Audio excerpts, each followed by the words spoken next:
Pai. É assim que nós oramos, em nome de Jesus. Amém.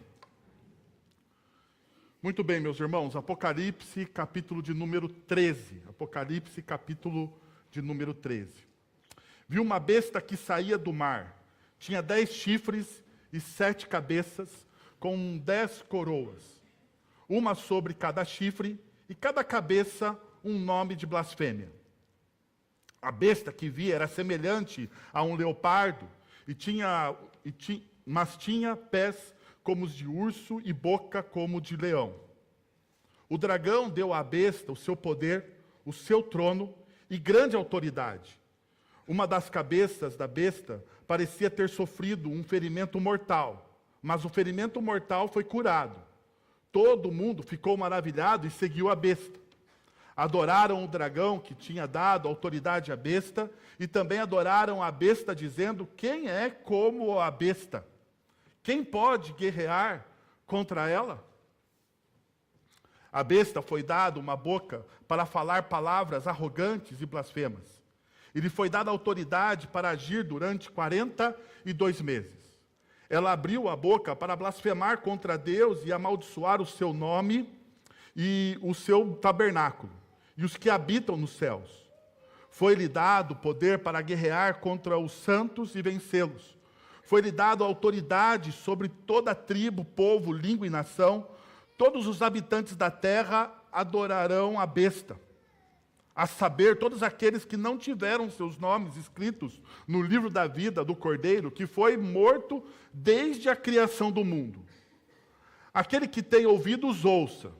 Se alguém há de ir para o cativeiro irá. Se alguém há de ser morto à espada haverá de ser. Aqui estão a perseverança e a fidelidade dos santos. Que texto bom para se ler num domingo de manhã em comemoração aos Dia das Mães, não é verdade? Não tem. Bom, como vocês viram, nós chegamos ao capítulo de número 13. E talvez esse seja um dos capítulos que você tenha medo do texto de Apocalipse, né? Que é o capítulo da besta. Da besta. Mas você precisa se lembrar de uma das nossas teses aqui dentro da nossa teologia reformada, né? A besta é aquele que fica procurando a besta na história. Ok? Besta é aquele que fica procurando a besta na história. Eu sei, existem muitas correntes teológicas que vão colocar a besta como uma figura histórica. Uma figura histórica. Possivelmente, no final dos tempos, a maioria da teologia evangelical brasileira faz isso. Alguns outros, mais moderados ou mais próximos da teologia reformada, vão dizer: não, a besta ela não está no final da história, mas ela se manifesta em personalidades e ressurgindo na história através dessas personalidades. Bom, antes da gente adentrar no texto de capítulo 13, seria bom a gente olhar para o capítulo de número 12 e perguntarmos o que nós vimos no capítulo de número 12. Porque eu não sou inocente. Você, durante a semana, teve várias demandas e provavelmente esqueceu o que nós estudamos no capítulo de número 12. Claro, se você não participa de um dos nossos grupos pequenos. Agora, se você é alguém que participa dos nossos grupos pequenos, provavelmente você reviu aquilo que a gente estudou no capítulo de número 12. Eugene Peterson, ele dá um resumo muito interessante do que acontece no capítulo de número 12. Então, deixa eu citar eles aqui para vocês. O apóstolo João tem uma tarefa de completar a obra de Mateus e Lucas, para que a natividade, o nascimento de Cristo, não seja sentimentalizada, considerada apenas bonita, domesticada, tomada como insípida, nem comercializada para atender a outros interesses. Ele torna explícito o que se encontra implícito nos evangelhos. O nascimento messiânico ocorre a partir do ventre do povo de Deus, em um cosmo resplandecente de maravilha. João pega Jesus na manjedoura, vigiada por pastores e magos, e o coloca no cosmo. atacado por um dragão. Nossa reação diante da natividade não pode ser reduzida a fechar a porta ao mundo exterior, comer panetone e cantar hinos natalinos. Antes, estamos prontos a caminhar porta afora. O que Peterson está dizendo ao relatar o capítulo 12, ele está mostrando que o que João está fazendo é colocar o nascimento de Cristo, a sua morte e ressurreição no ponto central da história. Não são apenas festas onde nós comemoramos de maneira sentimental o Evangelho. Não. Essas festas ou esses fatos históricos, ou melhor dizendo, esses eventos históricos, eles devem nortear a nossa espiritualidade, demonstrando o poder de Deus dentro da história. O texto, então, não é um texto que deveria nos levar a profunda reflexão, simplesmente. De maneira nenhuma. O texto a narrativa bíblica tem um ponto culminante. E o ponto culminante de toda e qualquer narrativa bíblica é que Deus está formando um povo para glorificá-lo agora na história. Toda e qualquer narrativa bíblica deve nos impulsionar para fora das quatro paredes da comunidade cristã. Hoje, agora pela escola dominical, eu estava na minha sala, e do lado da minha sala é a sala onde o reverendo Luiz Felipe dá aula. E eu achei interessante uma coisa que o reverendo, então vou pegar aqui o que o Luiz Felipe disse a um dos alunos. Né? Eu fiz uma, como que eu posso dizer? Uma fofoca santa. Porque é santa porque não estou falando mal de ninguém, estou elogiando a postura do nosso pastor. Ok? Estava ouvindo e ele falou sobre, eles estavam discutindo o local de culto. O local de culto. E daí o Luiz Felipe disse o seguinte: nós somos a igreja. A igreja somos nós, as pessoas. E nós nos reunimos no prédio da Rua Santa Clara para adorar como igreja. Então, o que acontece todo domingo é a igreja se reunindo em um prédio. Que pode ser em qualquer lugar, em qualquer endereço. Isso muda a forma com que nós nos vemos. Porque, de maneira costumeira, nós dizemos o seguinte: eu vou à igreja. Domingo de manhã, eu vou aonde? À igreja. O certo deveria dizer: a igreja vai, domingo de manhã, ao prédio, se reunir para adorar a Deus. Essa é a visão bíblica teológica de quem é a igreja. E isso precisa estar latente na nossa vida, no seu coração, na sua mente, para você compreender o que João está dizendo. João, então, ele não está falando sobre estruturas. João está falando de um povo que se reúne para adorar a Deus na história da redenção. Então, diante dessas verdades, nós precisamos, então, fazer algumas perguntas. Primeiro, como ler o capítulo 13 de Apocalipse? Perceba, 3 dicas para você ler o capítulo 13 de Apocalipse. O reinado de Cristo já começou. O milênio apontado no capítulo 20 é um período simbólico entre a primeira e a segunda vinda de Cristo, no qual ele reina por meio de sua igreja. Nesse ponto, o anticristo não é um indivíduo isolado. Perceba, não é uma pessoa que vai surgir na história e você vai falar: está ali o anticristo. Não. Mas qualquer sistema, cultura ou pessoa que se opõe ao senhorio de Jesus. Um padrão que se repete com múltiplas faces ao longo do quê? Da nossa história. Uma segunda realidade, para você ler o texto de Apocalipse, é essa. A besta do Apocalipse, do mar, encarna o poder político absoluto que se levanta contra Deus. Seus 10 chifres, as 7 cabeças ecoam a autoridade do dragão, mostrando que ela é uma extensão terrena. Ela representa impérios e governos que exigem fidelidade total, perseguem os santos e operam sobre a ilusão da invencibilidade. Como indicam os 42 meses, no versículo 5 que nós lemos, o tempo simbólico da tribulação, o tempo simbólico de tribulação contínua para a igreja.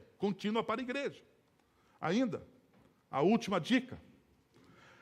A besta da terra, versículo 11, é o poder religioso ou ideológico que legitima a opressão do primeiro poder.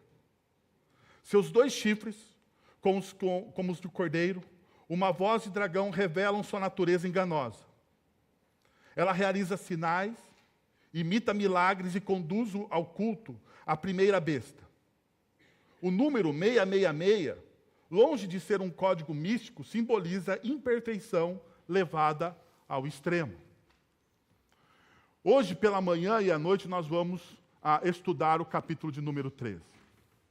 Mas antes de estudar o capítulo de número 13, deixa eu te perguntar uma coisa. Você já se sentiu dentro de uma guerra? De uma guerra? De uma luta? Ao qual você não consegue vencer? Eu tenho várias. E uma delas, nos últimos meses, tem sido a luta para dormir. Não sei se você sabe, eu tenho 3 filhos. E entre essas 3 preciosidades que eu tenho, existe a mais bela entre os 3, a princesa Bia. Uma gracinha, não é? Cabelos, né, como se fossem luzes naturais. Aquilo que as mulheres pagam para fazer no salão de beleza, a minha filha tem naturalmente. É uma gracinha. No entanto, essa gracinha, essa belezinha, que vocês veem aí correndo pelos 4 cantos da igreja, para dormir, é um monstro.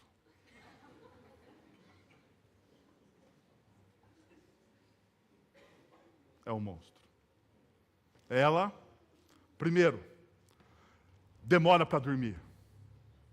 Luta para dormir. Sabe alguém que luta contra um instinto natural? Ela luta para não fechar os olhos. Segundo, depois que ela fecha os olhos, ela não deixa que eu feche os meus olhos. Porque ela vai para a minha cama, deita do lado do papai e espanca o papai a noite toda. Dando chute, virando, se mexendo. Então hoje, essa noite, não só a Bia, o meu filho mais velho, por volta de umas 2 da manhã, gritou, pai, pai! Eu pensei que estava acontecendo alguma coisa em casa. Meu Deus do céu! Tem um barulho estranho, pai. Daí eu falei, fica quieto, deixa eu ouvir. Era o guardinha da rua passando e apitando.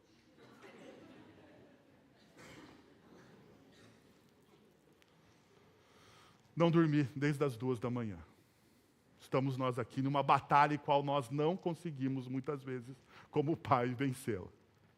Mas eu creio que será por pouco espaço de tempo. Né? Talvez não 42 meses, mas alguma outra coisa desse tipo. O fato é que muitas vezes nós estamos envoltos em uma batalha que nós muitas vezes não entendemos. O porquê algumas coisas acontecem como acontecem. Por que eu não entendo o porquê eu não recebi uma promoção? Estava tudo certo para eu receber aquela promoção e, de repente, parece que a coisa azedou. Eu planejei, eu fui abrir um negócio, eu planejei, dei tudo, parece que estava tudo funcionando. Mas também deu errado. Muitas vezes nós estamos nessas situações e não conseguimos dimensionar o que está acontecendo na nossa vida. Então, deixa eu trazer para vocês uma realidade que muitas vezes nos escapa, que é a realidade da batalha espiritual. E eu sei, parece estranho um presbiteriano falando sobre batalha espiritual. Mas sim, batalha espiritual existe. Existe. É real. É bíblica. Não do jeito que os nossos amigos pentecostais e neopentecostais enfatizam ela. Isso é uma verdade. Não desse jeito. Não dando o microfone para o diabo e fazendo entrevista. Qual é o seu nome? O que você faz? Né? Da onde você veio? Não dessa forma. Mas o fato é que essa batalha existe. Essa batalha existe também, você também não pode, diante dessa batalha, dar um poder desnecessário, desmedido ao inimigo das nossas almas. Você, diante dessa batalha, você precisa ter uma visão plena do que está acontecendo na história. E o texto de Apocalipse, capítulo 13, nos dá essa visão. Lembra? Eugene Peterson comentando o capítulo 12. Diz que ele retira o evangelho da história visível que nós temos e o coloca o nascimento, morte e ressurreição de Cristo dentro de uma batalha espiritual sendo travada na história. Da mesma forma, João está fazendo agora em relação à igreja. E nós precisamos ter algumas dicas, algumas orientações de como devemos vencer essa batalha. Então, o primeiro princípio é esse. Muita ostentação, mas sem verdadeira autoridade. Cuidado. Muita ostentação, muito poder, mas sem verdadeira autoridade. É o que vai acontecer. Tudo no capítulo 13 é uma imitação da Trindade. Tudo no capítulo 13 é uma imitação da Trindade. O dragão faz uma referência a Deus o Pai. A besta do mar, a Deus o Filho. E o profeta, o falso profeta, ao Espírito Santo. Então, o que está acontecendo no texto de João? João está falando o seguinte: cuidado com as imitações. Cuidado com as ostentações. Perceba os contrastes. O Cristo, o verdadeiro Cristo, ele não precisa de afirmações, ele é o que é. Não sei se você é familiarizado com o Evangelho de João. Por exemplo, o Evangelho de João tem uma frase que Jesus usa, que é a mesma frase que Deus vai usar no Antigo Testamento, principalmente na narrativa do Êxodo. Principalmente na narrativa do Êxodo. Quando as pessoas perguntam quem Jesus é, Jesus responde: eu sou. Eu sou. A mesma palavra que Deus disse a Moisés, quando pediu para que Moisés libertasse o povo de Israel do Egito. E Moisés então olha para Deus e diz: mas quem que eu vou dizer que está me enviando ao faraó? Diz que o eu sou lhe enviou. Eu sou. Eu sou carrega essa autoridade que diz que ninguém precisa nomeá-lo, porque ele já é, ele sempre foi. Desde o início da criação. O eu sou não é dominado por nós, denominado por nós. É o eu sou que dá nome, que dá forma, que dá autoridade a todas as coisas. Então veja como que o texto vai narrar essas realidades. Primeiro, olhe para o versículo que nós acabamos de ler. Vi uma besta. A besta é mencionada 16 vezes em Apocalipse 13. Representa todo o poder terreno que se opõe a Deus e tenta usurpar a autoridade de Cristo.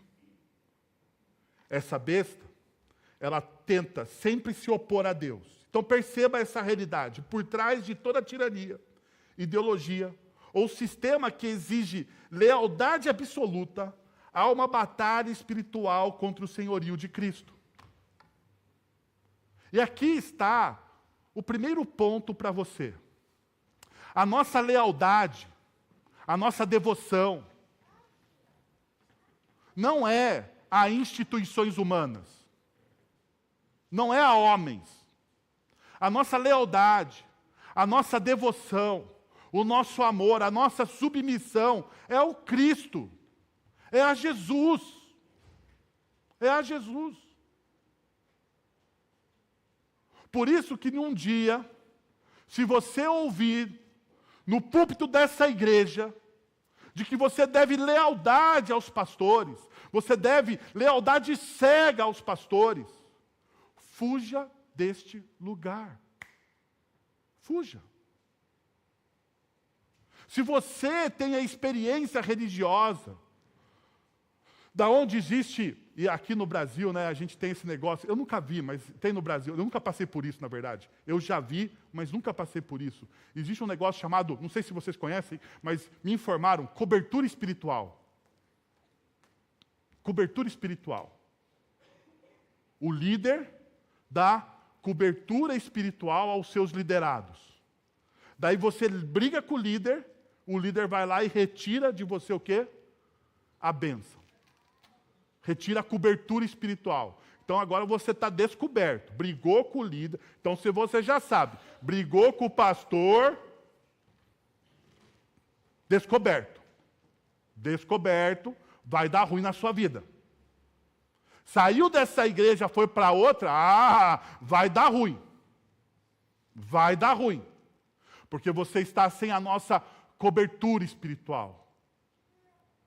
Perceba, esse discurso, até mesmo religioso, dentro da igreja evangélica, conspira contra o senhorio de Cristo. Conspira contra essa verdade. Mas o texto, então, nos mostra uma outra coisa. Ele diz que essa besta, que esse que conspira contra o senhorio de Cristo, ele sai do mar. O mar é o caos do mundo caído, de onde surgem os poderes que desafiam o trono de Deus. Então, a ideia de mar no Antigo Testamento tem essa ideia de caos. Se você lembrar muito bem dos evangelhos, existe um fato nos evangelhos de que Jesus acalma o quê? O mar. Vocês lembram desse fato? Jesus acalma o mar. E quando Jesus acalma o mar, o que acontece com os discípulos? Eles ficam o quê? Maravilhados. Eles fazem uma indagação. Quem é este que até o mar domina? Que até o mar consegue se silenciar? Porque o mar, na antiguidade, era visto como um poder. Então, o texto bíblico nos diz que essa besta sai do mar. E daí, veja, ele vai dar, depois, características dessa besta. 10 chifres, 7 cabeças e suas coroas. Perceba, então, essa realidade. A besta do mar é como um quebra-cabeça dos impérios caídos. Um Frankenstein satânico, formado por poderes humanos corrompidos, sem glória, sem beleza e sem verdade alguma. Veja o que significa. E daí o pastor Guilherme falou para mim durante a avaliação do culto do último domingo, que eu não entrei nos detalhes, nas curiosidades do texto. Falou assim, não, foi muito boa a sua pregação, porém, sabe aquele porém? Começa elogiando para depois bater na gente. Foi muito boa, pastor Wendel, foi muito legal. Né? Quer uma água aqui? Porém, deixa eu te falar, porém, eu fiquei sem as curiosidades do texto. Então, deixa eu te mostrar aqui, para você não ficar falando que eu não te dei as curiosidades do texto mais à frente, tá bom? Característica dessa besta do mar. 10 chifres representam poder completo e força militar. A imagem de chifre, tanto no Antigo Testamento quanto no Novo Testamento, sempre terá essa conotação. A 7 cabeças simboliza a plenitude dos reinos ímpios que perseguem os fiéis ao longo da história. 10 é o número de poder, você que gosta de numerologia bíblica, e 7 é o número de completude. Olha só que beleza. Gostou, pastor Guilherme? Tá bom agora? Beleza? Então vamos lá. Coroa sobre os chifres Indicam autoridade política e domínio conferido pelo dragão, Satanás. Ainda, os nomes blasfemos nas cabeças revelam a arrogância dos poderes que reivindicam títulos e adoração que pertencem somente a Deus. Por fim, a fusão de impérios. Se você pegar a ideia dos animais do capítulo de número 13 de Apocalipse e olhar para Daniel capítulo 7, você vai perceber essa fusão. Combinam traços da Babilônia, Medo-Pérsia, Grécia e Grécia, formando um poder totalitário. Essa é a ideia, esses são os símbolos. Então veja, diante de todos esses símbolos, nós temos no final do versículo o que diz: o dragão deu à besta o seu poder, o seu trono e grande autoridade. Veja, não existe neutralidade espiritual. Quem não pertence ao Cordeiro está listado na rebelião do dragão. E aqui eu gostaria de colocar para vocês algo que muitas vezes nós tratamos de maneira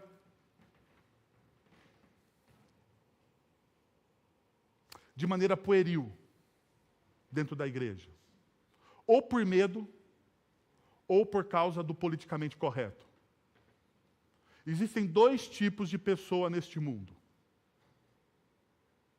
Aqueles que servem a Cristo e aqueles que estão mortos nos seus delitos e pecados. Não existe uma terceira via.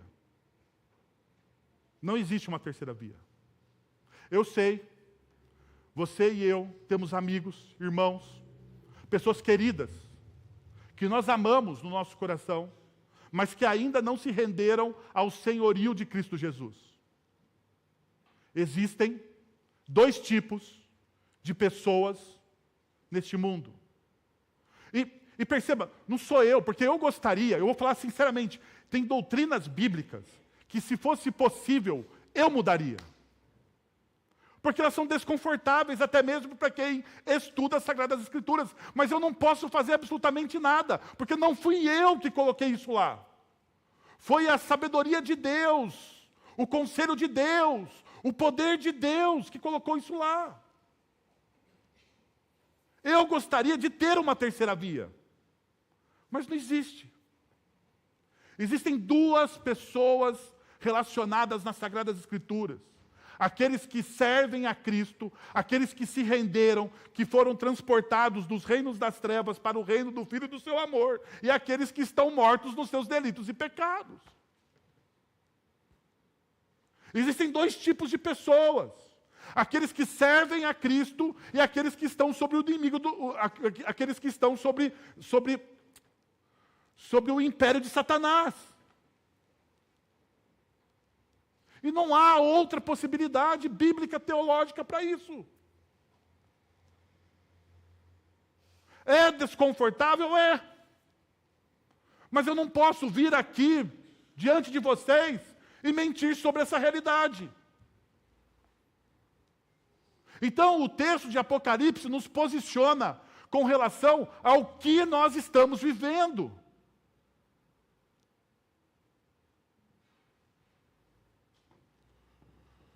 Veja, uma pergunta, então, deve sair do que nós estamos estudando. Como se dá a autoridade dessa besta? Como se dá a autoridade dada à besta da terra pelo dragão? Veja, os versículos de 5 a 7 respondem. A besta foi dada uma boca para falar palavras arrogantes e blasfêmias. E lhe foi dada autoridade para agir durante 42 meses. Ele abriu a boca para blasfemar contra Deus e amaldiçoar o seu nome e o seu tabernáculo e os que habitam nos céus. Foi-lhe dado poder para guerrear contra os santos, vencê-los. Foi-lhe dado autoridade sobre toda tribo, povo, língua e nação. Perceba que, por 4 vezes, o texto bíblico nos diz que foi dado autoridade.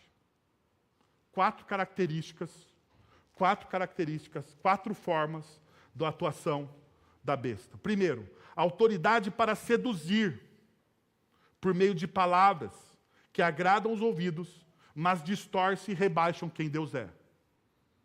verso de número 5. Foi-lhe dado autoridade, palavras arrogantes. A ideia de palavras arrogantes aqui é palavras que fazem bem aos ouvidos humanos.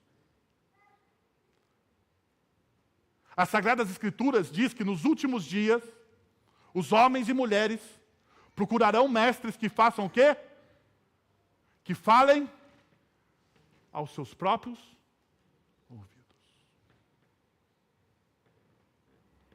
E essa é a ideia do texto de Apocalipse que está contido aqui. Agora perceba uma realidade. Fala-se bem aos ouvidos dos homens, mas ele não descarta Deus. Ele não descarta Deus. Ele não agride Deus. Mas o texto no original dá a ideia de que ele distorce quem Deus é.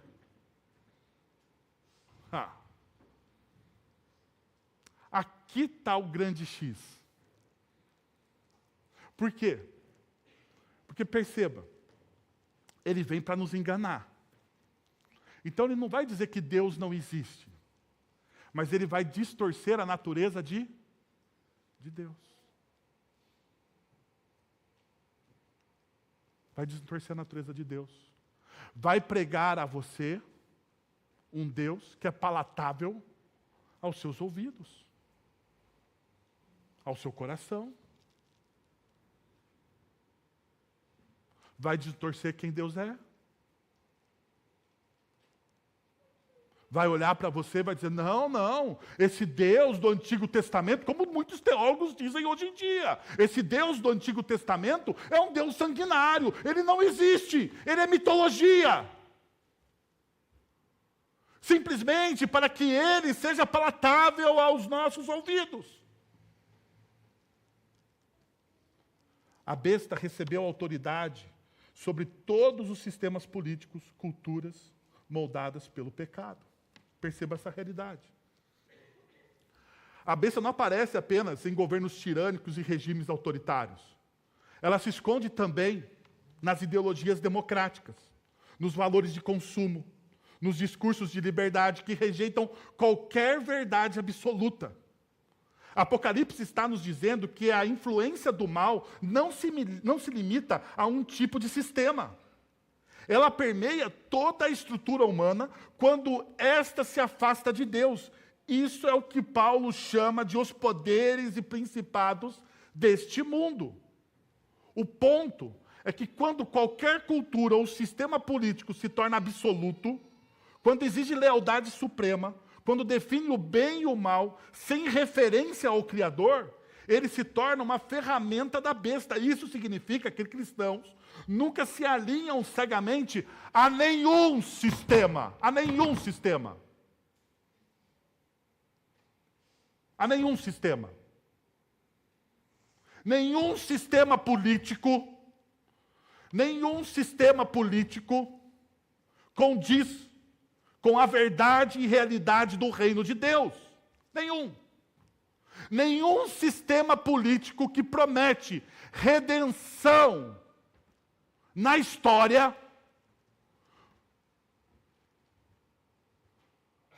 leva realmente o ser humano à redenção.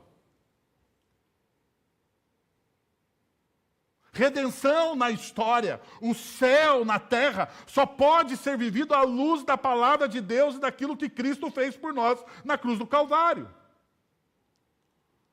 Se seguimos o Cordeiro, se somos leais a Ele, a este reino, ao reino de Deus, não temos como ser leais a este mundo.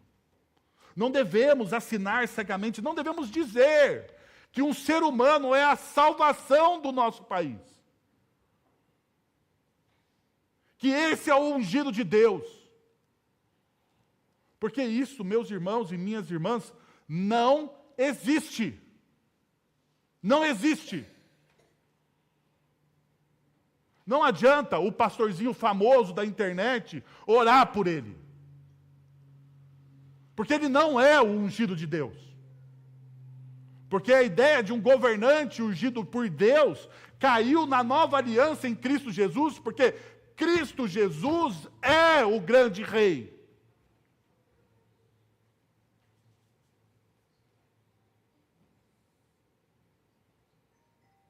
Então pouco me importa se você gosta do vermelho, da esquerda ou da direita. Se você é progressista ou liberal economicamente, pouco me importa. O que me importa é perguntar hoje a você se você é fiel ao reino de Deus e ao Cordeiro. Porque todas as nossas diferenças políticas acabarão neste momento, todas as nossas diferenças políticas acabarão.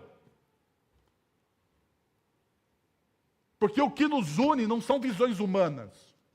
O que nos une como povo é a cruz do Calvário. É o reino. É o sacrifício de Cristo Jesus na cruz. Uma outra realidade que o texto nos mostra é que a autoridade para usar meios físicos, ideológicos, para perseguir os santos. A besta recebeu autoridade para usar meios físicos e ideológicos para perseguir os santos, tanto no corpo como na mente. E perceba, talvez aqui não se escape. Nós pensamos que perseguição física, perseguição simplesmente é uma perseguição física. Mas existe a perseguição da mente. O poder da besta hoje aparece quando seguir a Cristo se torna estranho na sua própria cultura. É estranho seguir a Cristo? Então perceba, você está sendo perseguido. Quando a fé é chamada de ignorância, o amor bíblico é chamado de ódio, e a fidelidade a Deus é tratada como intolerância. Intolerância. Essa é uma perseguição que atinge o coração e a mente, porque tenta fazer você duvidar de que a verdade de Deus ainda vale a pena. Veja, muitos cristãos acham que serão perseguidos se forem presos ou agredidos.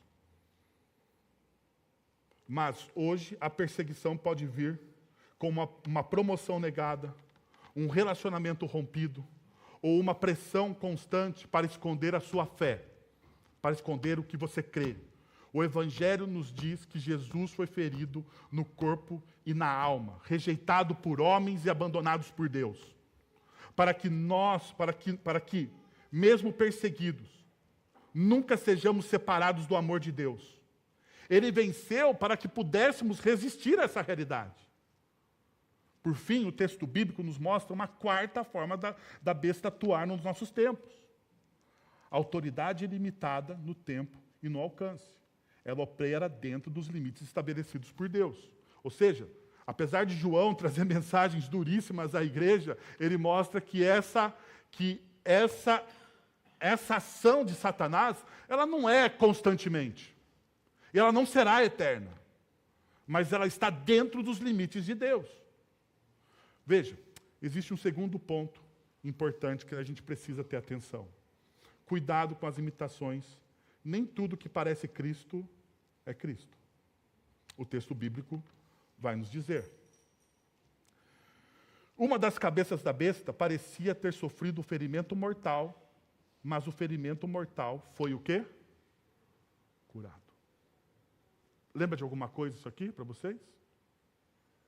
Alguém que é ferido mortalmente? Daí o texto nos dá a seguinte ideia. A palavra grega traduzida como ferimento mortal é a mesma usada em 5:6 e 5:9 para se referir ao cordeiro que for morto em sacrifício. É a mesma palavra. Ainda, perceba uma outra realidade. Em Apocalipse 13:14, lemos que a besta sobreviveu ao golpe da espada. O termo grego que para viveu ou sobreviveu é o mesmo usado no verso 2:8 para descrever a ressurreição de Jesus.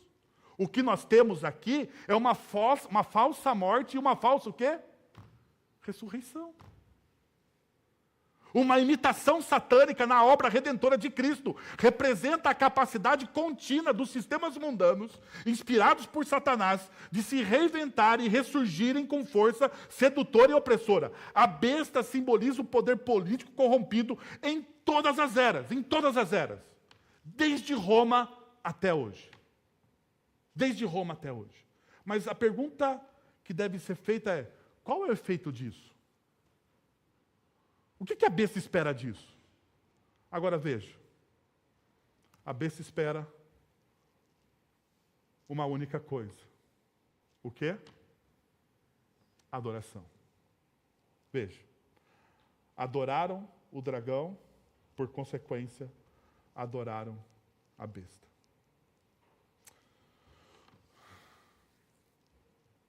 Literalmente, a palavra adoração aqui significa prostrar-se ou curvar-se diante de alguém em sinal de reverência, submissão e devoção. No contexto bíblico, no contexto das Escrituras Sagradas, não se refere apenas a gestos litúrgicos, porque a gente acha que a adoração é fazer o quê? Vir aqui aos domingos, levantar suas mãos, com roupinha de ver Deus, e achar que você pagou a sua semana. Né? Não sei se vocês, mas eu tenho redes sociais, e eu acompanho umas pessoas aqui, né? Não da igreja, pessoas aí, aleatórias. Da igreja todo mundo é santo. Principalmente da igreja que eu pastorei.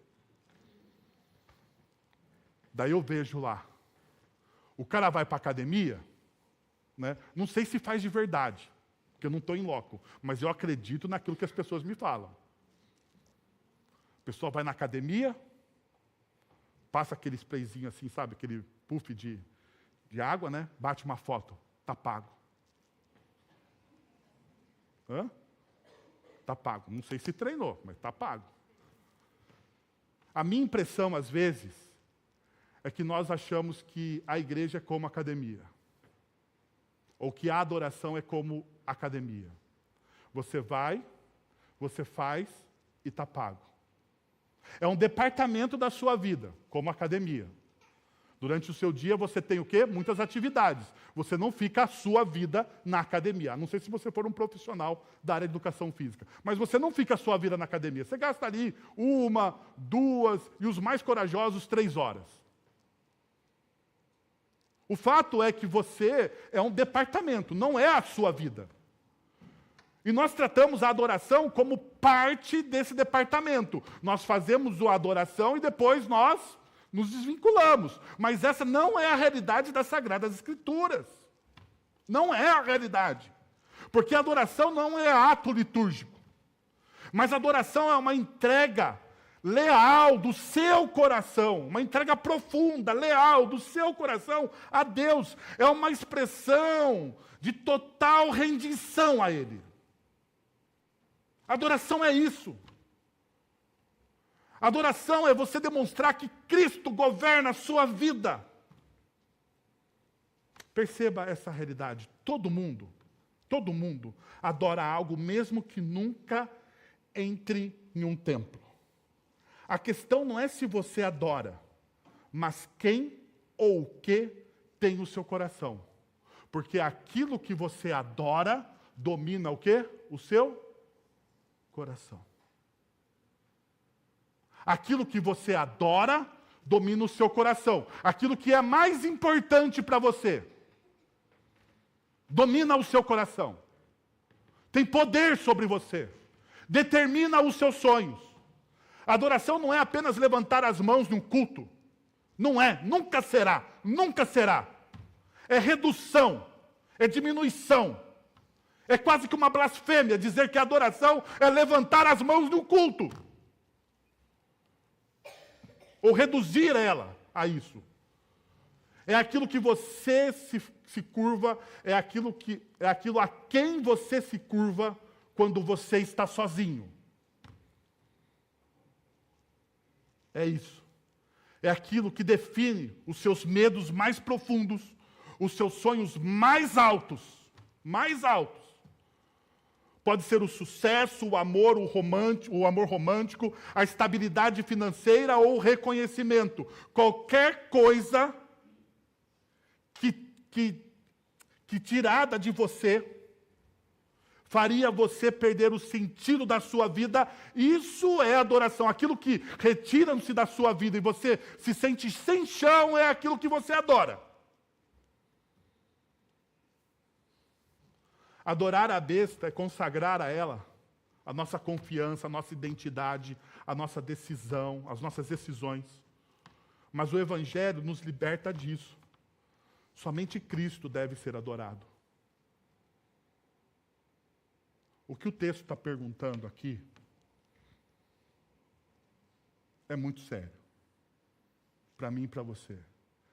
É quem de fato você adora.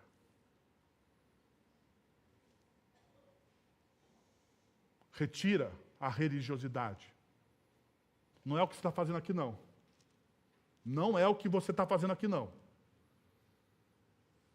É aquilo que você faz quando ninguém está vendo. Aquilo que você faz quando ninguém está vendo é aquilo que você adora. É aquilo que dá sentido a você.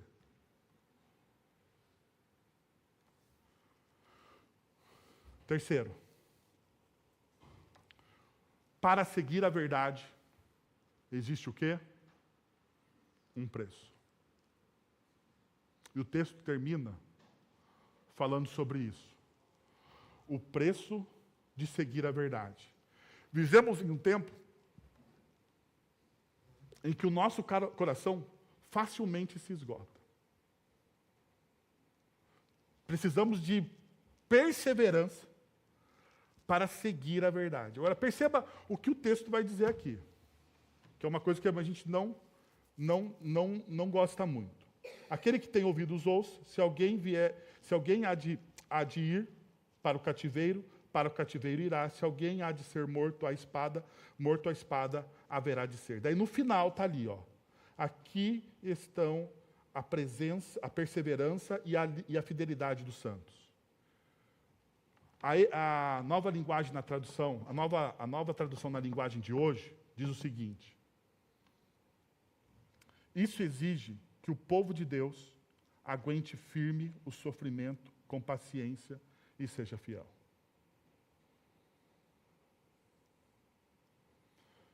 A exigência ou a promessa aqui é de que nós seremos perseguidos. Esse é o preço de você viver aonde? Na verdade. Esse é o preço da verdade. O que o texto está dizendo? Se alguém há de ir para o cativeiro, irá para o cativeiro. Se alguém há de ser morto, será morto. Porque esse é o preço da verdade. Ser o quê? Perseguido. Ser perseguido. Agora perceba, a pergunta que nós precisamos fazer para esse texto é: à luz do que, ou desses versículos, à luz do que João está dizendo isso? Ele está dizendo isso à luz do verso de número 8. Veja, todos os habitantes da terra adorarão a besta, a saber, todos aqueles que não tiverem seus nomes escritos no livro da vida, no Cordeiro que foi morto desde a criação do mundo. Você deve ler esse texto ao contrário para você. Porque, veja, os salvos têm seus nomes escritos neste livro desde antes de tudo existir. E por isso, não se curvam à besta. Isso não é mérito humano, mas fidelidade de Deus. É aquilo que nós chamamos na teologia de leitura negativa positiva. João, ele revela uma verdade negativa para incentivar o coração dos crentes à fidelidade. Agora perceba o que João está mostrando aqui para a gente. Para os nossos corações. Aqueles que não tiverem os seus nomes escritos no livro da vida, do Cordeiro, que foi morto desde a criação do mundo. Aqueles que não têm o nome escrito no livro da vida, esses sim seguirão quem? A besta. Mas existe uma realidade aqui. a realidade de que o Cordeiro foi morto antes da criação do mundo. E o nome daqueles que estão no livro da vida foi escrito antes da criação do mundo. Ha! Aqui está o segredo, a perseverança dos santos. Aqui está a segurança da sua salvação. Eu sei, às vezes eu e você ficamos inseguros com a nossa o quê? Salvação. Muitas pessoas me perguntam, pastor, será que realmente eu sou salvo? Será que realmente Jesus, a cruz de Jesus, tem a capacidade de me salvar? Deixa eu te dizer uma coisa, se você de fato ama o Cristo, se você de fato primeiro se preocupa com isso, realmente você foi salvo. Você foi salvo. E a sua salvação é antes. Perceba essa realidade, o seu nome está escrito antes da fundação do mundo. O que pode riscá-lo ele agora?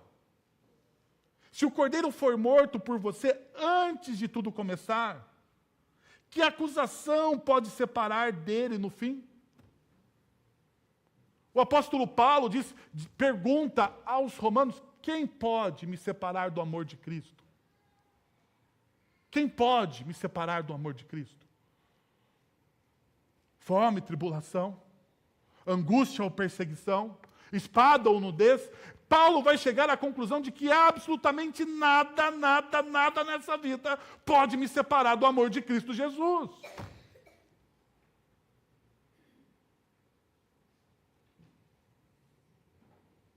Nada. A fidelidade dos santos não é um fruto de um esforço heróico, mas de uma identidade selada no Cordeiro, no Cristo que morreu por nós. A besta tenta enganar, seduzir, ameaçar, mas aqueles que pertencem a Cristo têm uma raiz profunda, eles estão enraizados em Cristo. É isso que a palavra nos diz, é isso que as Sagradas Escrituras nos garantem. O que pode separar você do amor de Cristo Jesus? Então deixa eu trazer isso para mais perto de você agora. Será que algum dos seus pecados tem o poder de separar você do amor de Cristo Jesus? Sim ou não? Não.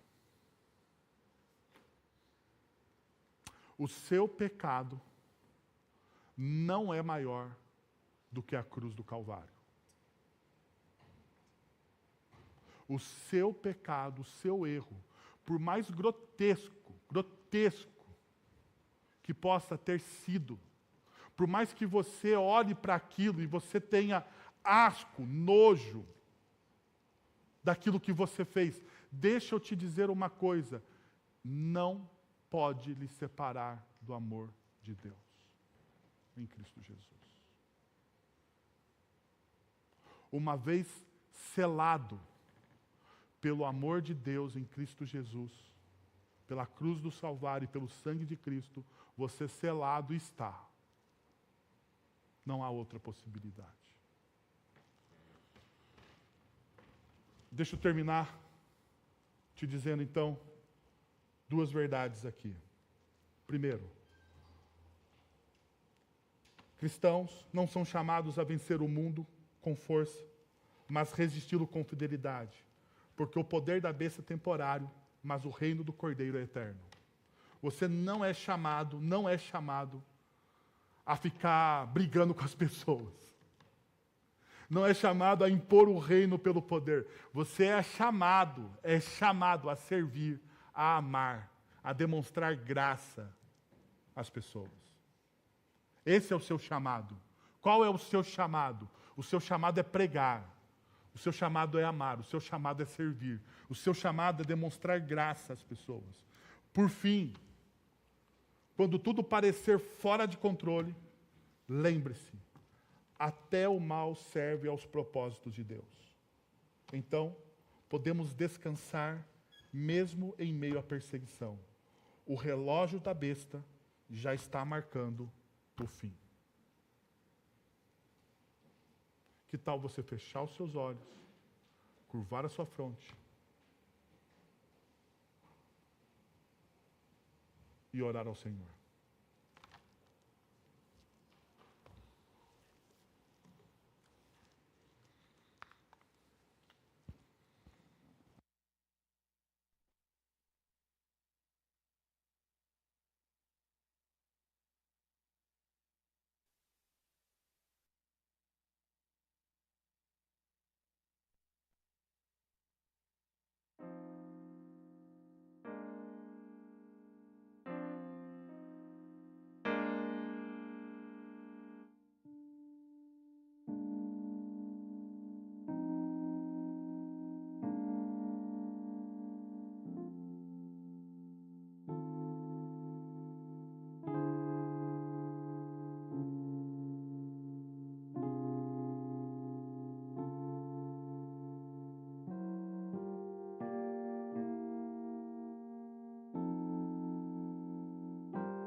Quero convidar você a se colocar em pé. Nós estamos terminando o nosso encontro dessa manhã. Vamos receber a bênção. E eu sei que você já está ansioso para ir almoçar aí, né? Almoço de Dia das Mães. Então vamos lá. Se você está aqui pela primeira vez, seja muito bem-vindo. Seja muito bem-vindo. Se você não preencheu ali a ficha do visitante, as coisas, por favor, o faça para que nós possamos orar por você nos próximos 30 dias, ok? E também você receber o nosso presente. Vamos receber a bênção. Agora, irmãos, que a graça de nosso Senhor e Salvador Jesus Cristo, o amor de nosso Deus e Pai, o conselho, o consolo, o poder e a ação do Santo Espírito de Deus estejam sobre vocês agora e pelos séculos dos séculos. Amém. Deus abençoe. 18h30, a gente termina o capítulo de número 13.